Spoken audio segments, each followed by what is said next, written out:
Okay, let's dive into this. We are absolutely surrounded by color. I mean, think about it. From the packaging on a grocery shelf to the color of the sky. But what if I told you that every single one of those colors is sending a secret signal straight to your brain? A signal that can tweak your mood, guide your choices, and even change what you physically feel, all without you even realizing it. Yeah, welcome to the wild and seriously fascinating world of color psychology. It sounds like something out of a sci-fi movie, right? But the evidence is actually pretty incredible. Let's start with this question. Can the color of a pill actually change how it affects you? Well, in study after study, researchers found that the color of a placebo, that's a pill with 0 active ingredients, can completely change how people react to it.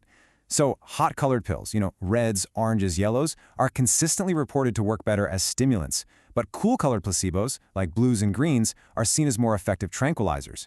This has nothing to do with chemistry. It's all about the powerful expectation the color paints inside our minds.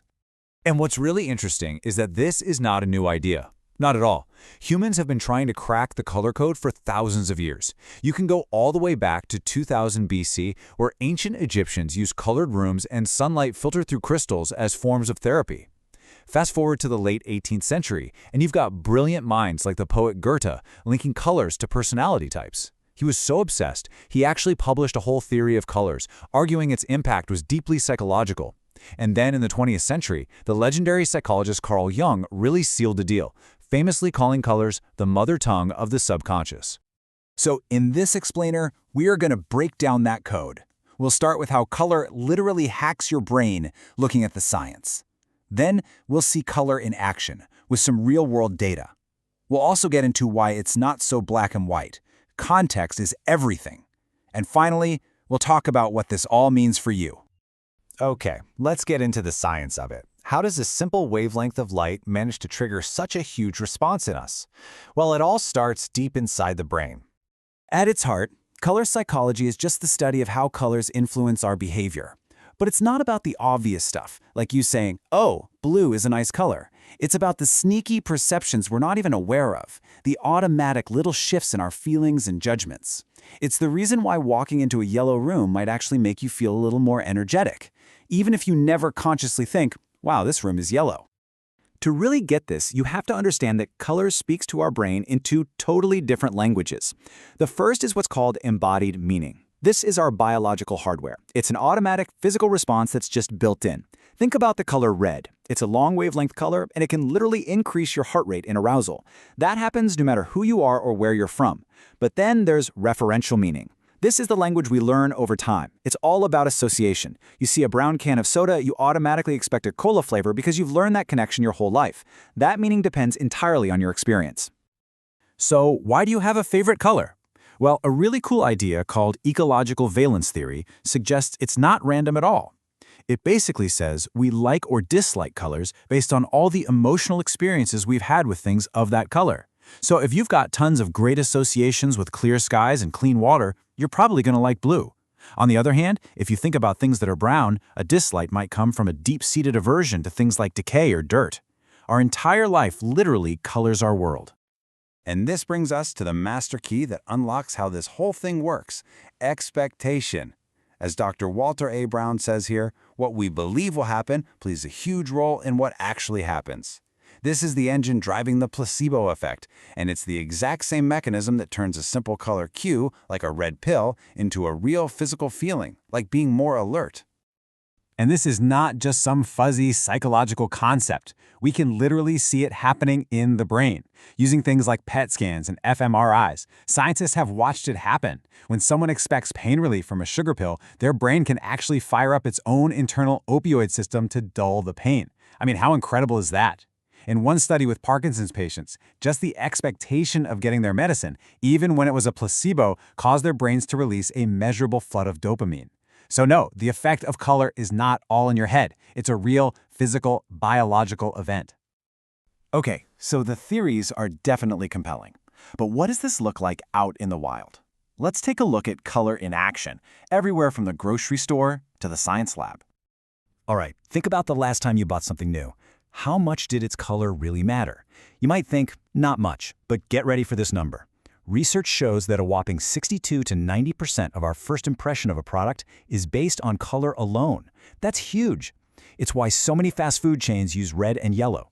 Those colors are thought to rev up our appetite and create a sense of speed, getting us to eat fast and move on. It's a perfect system for their business. But beyond just selling us stuff, can we actually prove a direct link between seeing a color and feeling a specific mood? Well, a recent study set out to do exactly that. They took 125 young women and used standardized mood tests to see if they could find any real statistical connections. And, well, the results were pretty fascinating. So when they crunched the numbers, the connections were undeniable. They found a strong positive correlation between the color red and feelings of anger. That little R value you see is just a way to measure the strength of the link. The closer to 1, the stronger it is. So red and anger, a pretty solid link. But they found an even stronger connection between the color black and feelings of tension, with a really high score of 0.781. And the discoveries kept coming. Now this next one might surprise you. Blue, which we often associate with calm, actually showed a strong correlation with depressive moods. Why? Well, it could be a learned thing, maybe tied to the cold or the deep ocean or twilight, who knows. But on the flip side, as you'd probably guess, yellow was clearly linked with vigor, that feeling of energy and life. And finally, there was green. Here, they found something a little different, a negative correlation with confusion. All that negative sign means is that the two things move in opposite directions, so the more exposure to green, the less confusion people felt. This totally suggests that green, probably because of its connection to nature, might actually help clear our heads. Of course, marketers know all of this. They basically have a secret playbook for using color. This table just gives you a peek into that code for the US market. You see red being used for excitement, while blue signals competence and high quality. Just think of all the bank and tech logos you know. Green taps into our desire for things that are eco-friendly or represent wealth.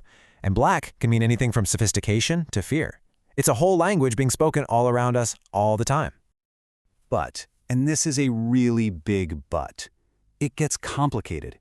It would be so easy if we could just say, red always means this, or blue always means that. But we can't. The meaning of color is incredibly sensitive to context. It's not so black and white. Let's just take the color red. In the US, it's a real mixed bag. Danger, love, speed, anger. But go to China, and red is almost entirely positive. It means luck, happiness, celebration, prosperity. Then in Japan, it can swing back to anger and danger. It's the exact same color, but 3 totally different sets of learned meanings. This just goes to show you how much culture can completely rewrite the code. And culture is just one piece of the puzzle. Gender plays a part, with studies showing that men and women can have different color preferences. Age is another huge one. A little kid's favorite color is often bright yellow, but as we get older, our life experiences, just like that ecological valence theory predicted, might shift our preference towards something like blue. And of course, there are all the associations we're taught from day one, like pink for girls and blue for boys in the toy aisle, which build these powerful links in our brains. Okay, and it's really important to draw a clear line in the sand here. The psychological influence of color, it's real, it's backed by good research, but that has also opened the door for a lot of pseudoscience. You might hear about things like chromotherapy, which claims it can use colored lights to cure serious diseases like cancer. We need to be really clear. Claims like that are not backed by any solid, credible science. We have to separate the real psychology from the nonsense. All right, we've gone through the science, the real-world evidence, and all the tricky nuances. So let's pull this all together and figure out what this means for you, just living your life in this very colorful world. So if you're going to remember anything from our little deep dive today, make it these 4 things. 1. Color speaks 2 languages at once, the biological one you're born with and the cultural one you learn. 2. Context is absolutely king. A color's meaning is never set in stone. It all depends on who you are and where you are. 3. And this is maybe the most important one, expectation shapes your reality.